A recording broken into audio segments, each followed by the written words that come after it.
Hey guys, real quick before we get started, two things. First of all, when I shot this video, I thought the TD02G, which is the overseas model with DST on it, was the same as the US 2nd Gen XGT. After I got everything shot, I realized it wasn't. So I'm going to have it in a future video, but it is missing from the lineup today. Second of all, I shot most of this footage about 9 months ago. So when I say brand new, you know, it's probably pushing a year old as of this video being posted newly. So just wanted to let you know, we'll get right into the video.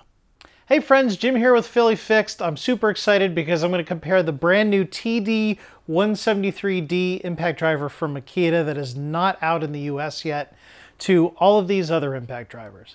So the TD173D is only available from the Japan market. I ordered this on eBay and I'm going to compare it to these other models. Now, one thing I want to note, Makita, at least in their US and I believe their overseas model numbers, they number them in the sequence they were released. So most brands, higher numbers means higher tier tool. With Makita, it's really just chronological. So we've got the GDT01 here. This is the only brushed model among the models I have, and it's the oldest. We've got the GDT13, which is a base brushless model with no speeds or modes or anything like that. We've got the GDT14. With that comes 3 speeds and a self-tapping mode as well. Then you've got the GDT16, which up until relatively recently was the flagship 18-volt model. But then I believe in 2022, it was replaced by the GDT19. But I've also got the TD171D, which is the Japanese market equivalent of the GDT19. And then the new flagship top of the line, again, not available in the United States, is the TD173D. It stands apart from all of the other LXT models because it has the light ring on the front, which I'm a huge fan of.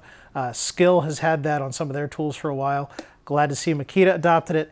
It's also got the control panel on the back, and it kind of shifts the battery mount back so that the top is centered on this handle. You can see, I think they're trying to make the body shorter without the battery hitting the workpiece.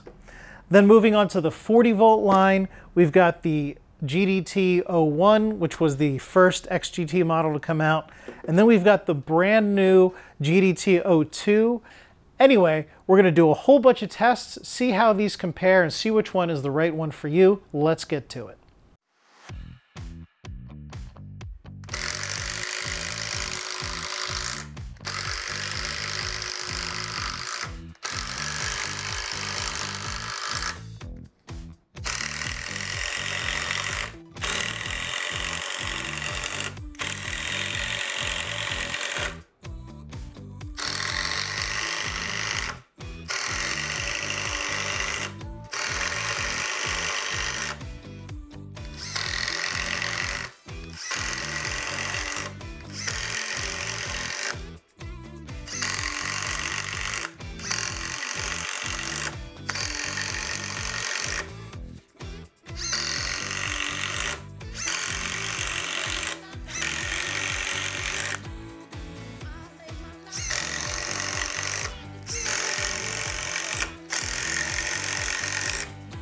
Pretty much neck and neck after the GDT14. Let's see if the TD173D, which is not yet available in the US, can really impress here.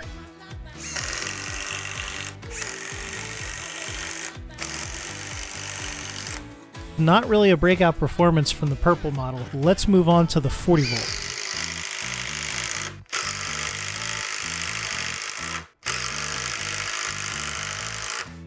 Coming in second to last behind the brushed model and barely ahead of the subcompact. If you watched my first video featuring this impact driver when it was released in 2021, this probably comes as no surprise.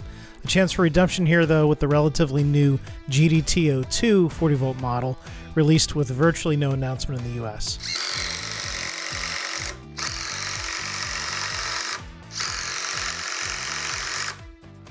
Nothing too special here from the Gen 2 XGT, but there'll be a chance for redemption coming up on the next 2 tests. For now, let's see where we stand on the deck screws. That really represents the bread and butter of impact drivers, and surprisingly, the mid-tier GDT14 comes out on top, although not really by any significant margin over the GDT16, the Japanese equivalent TD171, the XDT19, or the overseas-only model TD173. Those 40-volt models just really not performing well, on par with the budget XDT13 and the lackluster subcompact. Up next, we're going to drive 10-inch headlock structural fasteners into multiple layers of pressure-treated lumber, something I was actually doing last summer when rebuilding my deck.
Those 40-volt models finally keeping up, but again, that mid-tier XDT14 punching above its weight, and the latest US 18-volt model, the XDT19, coming out on top this time. The subcompact still sucks. Last chance for all these to impress. Let's bust some nuts.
All right, that was well past the amount of time, so I don't think that counts.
Quite frankly, a little bit weird that the old 13, 14, and 16 are coming out 50 foot-pounds ahead of the 19 and the 173D. I guess we'll see how these 40-volt models do.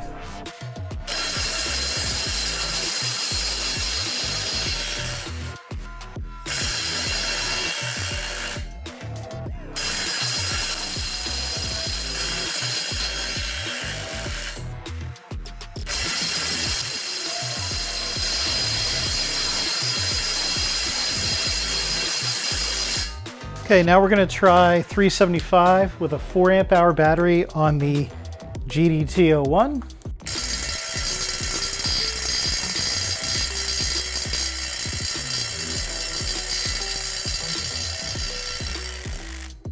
Okay, we're moving up to the Bow Malloy grade 9. 401.6.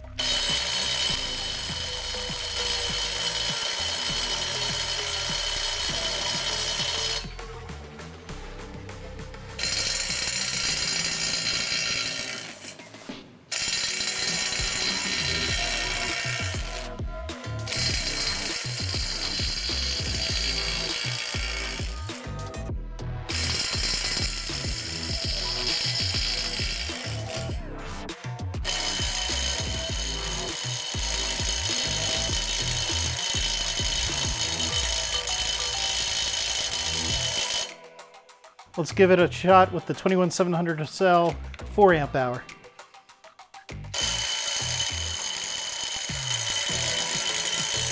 The 40 volt model's coming out on top on this test, the GDT01 requiring the 4 amp hour battery with 21700 cells to get to 375, while the GDT02 got there with the 2.5 amp hour and didn't really get any benefit from that 4 amp hour. The XDT18 lagging far behind as in the other tests. The XDT11 really falling behind for the first time in this test. It did okay in the other ones. And again, those newer 18 volt models, all at 300 foot-pounds, falling behind the 350 foot-pounds of the older XDT models.